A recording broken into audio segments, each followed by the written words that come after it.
গঙ্গা ভাঙন সমস্যার স্থায়ী সমাধান ও ভাঙনে ক্ষতিগ্রস্তদের পুনর্বাসনের দাবিতে ফের মালদায় আন্দোলনে নামলেন গঙ্গা ভাঙন প্রতিরোধ অ্যাকশন নাগরিক কমিটি এবং জন আন্দোলনের কর্মীরা। আন্দোলনের অঙ্গ হিসেবে মঙ্গলবার 17 ডিসেম্বর থেকে আগামী 20 ডিসেম্বর পর্যন্ত জাঠা কর্মসূচি শুরু করলেন মালদায়। এদিন এই জাঠা কর্মসূচি শুরু হয় রতুয়া 1 নম্বর ব্লকের বিলাইমারি অঞ্চল থেকে এবং এই কর্মসূচি পরিসমাপ্তি ঘটবে আগামী 20 ডিসেম্বর পঞ্চানন্দপুরে। এদিনের এই জাঠা কর্মসূচি রূপায়ণে নেতৃত্ব দেন গঙ্গা ভাঙন প্রতিরোধ নাগরিক অ্যাকশন কমিটির সম্পাদক খিদির বক্স সহ অন্যান্যরা। তারা অভিযোগ করে বলেন, মালদায় গঙ্গা ভাঙন প্রতিরোধের নামে সরকারি অর্থে লুট চলছে, এটা বন্ধ হওয়া দরকার।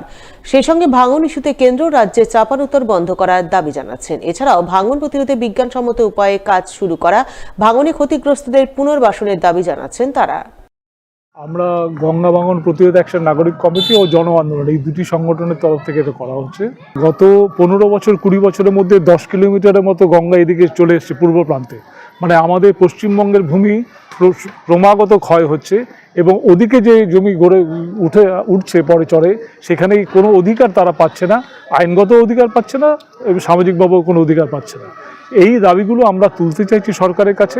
গঙ্গা একটা জাতীয় নদী, গঙ্গা জাতীয় নদী, এটাকে একটা জাতীয় সম্পদ হিসেবে গণ্য করে যদি করা হয়, তাহলে এর যে বিপর্যয় তাকে জাতীয় বিপর্যয় হিসেবে ঘোষণা করা হোক। আমরা আবার করে বলছি, দুর্নীতির আখড়া নয়, পুনর্বাসন চাই, ক্ষতিপূরণ দিতে হবে এবং প্রত্যেককে বাড়ি করে দিতে হবে, জমি দিয়ে তাদেরকে বাড়ি করার ব্যবস্থা করে দিতে হবে।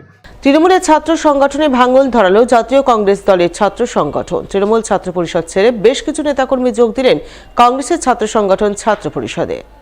মঙ্গলবার এই যোগদান কর্মসূচি নজরে এলো মালদার মোথাবাড়ি বিধানসভা গ্রিন মার্কেটে অবস্থিত কংগ্রেস কার্যালয়ে।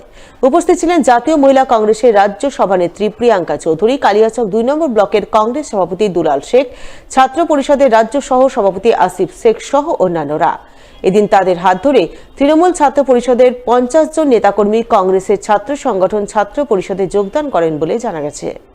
এখানে আমাদের 50 জন ছাত্রছাত্রী যারা আগে টিএমসিপি করতো, তারা আমাদের ছাত্র পরিষদে যোগদান করেছে। তারা আমাদের কাছে এসেছিল কিছুদিন আগে আসিফের হাত ধরে।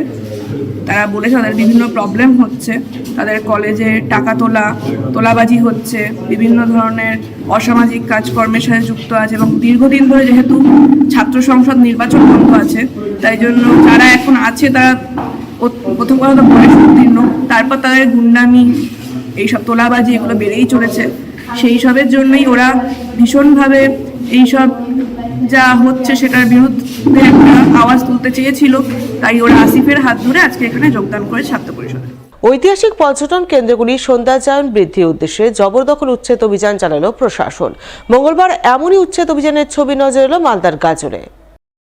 এদিন গাজল থানার পুলিশ প্রশাসন সহ বিভিন্ন দপ্তরের আধিকারিকরা মিলে গাজলে আদিনা মসজিদ এলাকায় রাস্তা জবরদখলকারীদের বিরুদ্ধে উচ্ছেদ অভিযান চালান।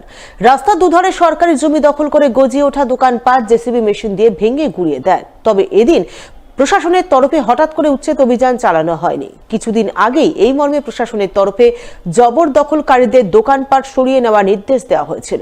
সেই নির্দেশ মেনে কিছু জবরদখলকারী দোকানপাট সরিয়ে নিলেও কিছু দোকানপাট থেকে গিয়েছিল। তাই রাস্তা সম্প্রসারণের উদ্দেশ্যে এদিন গাজল থানার পুলিশ প্রশাসন সহ বিভিন্ন দপ্তরের আধিকারিকরা মিলিতভাবে উচ্ছেদ অভিযান চালিয়ে রাস্তার দুধারে জবরদখলকারী দোকানপাটগুলি ভেঙে গুঁড়িয়ে দেওয়া হয় বলে জানা গেছে।